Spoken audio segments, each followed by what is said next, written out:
Welcome to That Guy Talks Movies. I am That Guy Talking Movies, and on this episode, we're going to talk about the much anticipated, recently released Oppenheimer, the latest from master auteur, filmmaker, director Christopher Nolan. But before we get into it, if you found your way to my channel and you're not currently subscribed to this channel and you made it here by the will of the algorithm and the hashtags that I use and everything and the magic of YouTube, hit that subscribe button. I truly appreciate that. For those of you who have already subscribed and watched my videos and all that good stuff, I truly appreciate you. Let's get into it. Okay, so this is the story of J. Robert Oppenheimer, directed by Christopher Nolan. This starring Cillian Murphy as Oppenheimer. This tells the story of Oppenheimer being recruited by United States to go ahead and build a bomb. And he is the father, the aka father of the atomic bomb, a momentous occasion in history, something that changed the world history forever as we know it. Some would say it's the most significant point in history.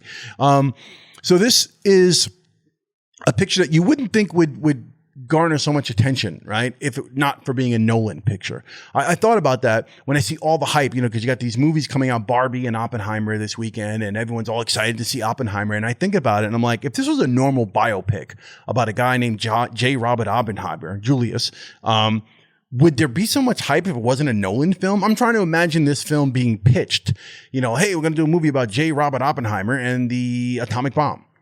Well, normally with biopics, you've got to do a lot of stuff to sort of embellish and make them exciting, make them much more than just about the guy, because there has to be some sort of story to keep it entertaining. And again, unless you're a historian or someone like really hell-bent on understanding the atomic bomb and J. Robert Oppenheimer's history, this would kind of bore most people.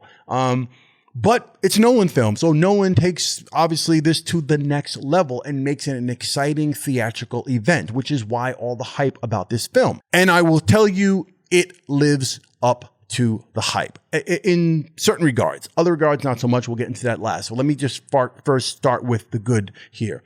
From a visual standpoint, it is epic. It is Nolan. It is Nolan up here. Again, auteur filmmaker of his day. He is the man. No CGI, practical effects.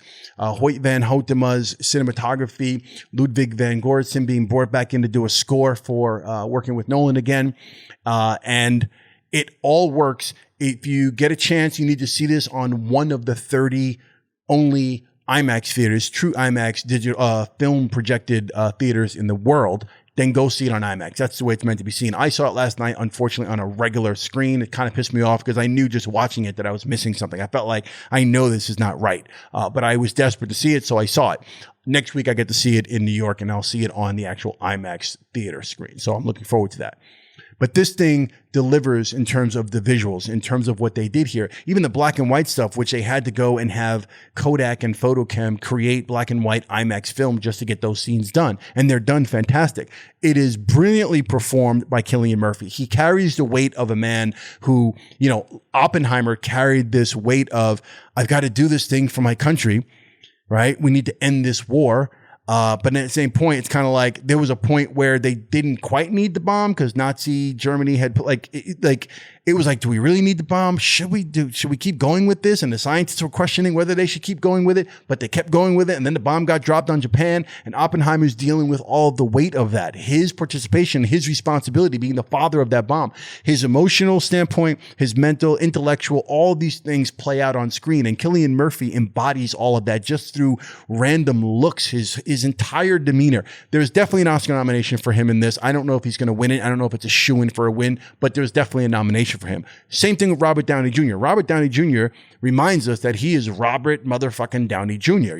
Less than zero, Robert Downey Jr. Chaplin, Robert Downey Jr., not Iron Man, not Tony Stark. And he brings a performance here which is really, really, really, really on point. And he might find himself with a nomination as well. I think Emily Blunt did a great job here playing Oppenheimer's wife. Florence Pugh has a small role as one of his lovers.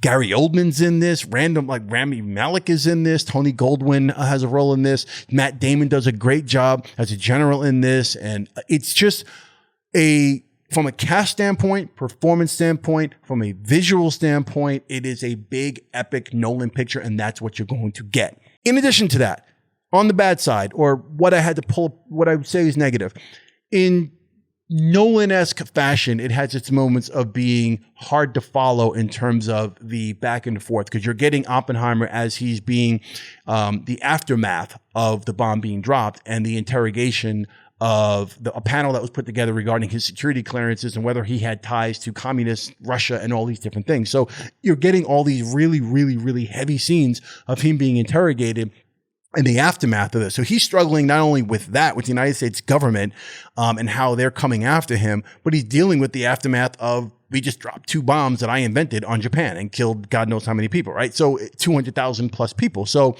you're seeing all this play out, and it's going back and forth. It's done well, but there are moments when it's a little confusing in that Nolan-esque type of way. And also there's that audio issue with dialogue and actual film score being not tweaked exactly for your benefit when it comes to dialogue. So you lose some of it when it comes to the quantum mechanics stuff, quantum physics, and all these things and these scenes that are taking place. But overall, good picture, great picture, I will say. I think that if you're not a fan of history, or you will find moments where it's a 3-hour film. And I think the last hour of it more deals with that interrogation and the whole communist, United States being worried about communist parties and things taking place and, interrogating everybody and persecuting people who have any kind of ties to that. So that's like the last hour. There's some really gripping scenes in there. There's a scene where Emily Blunt gets interrogated and she stands up for her husband, and she does, like, that one scene alone is just like, whoa.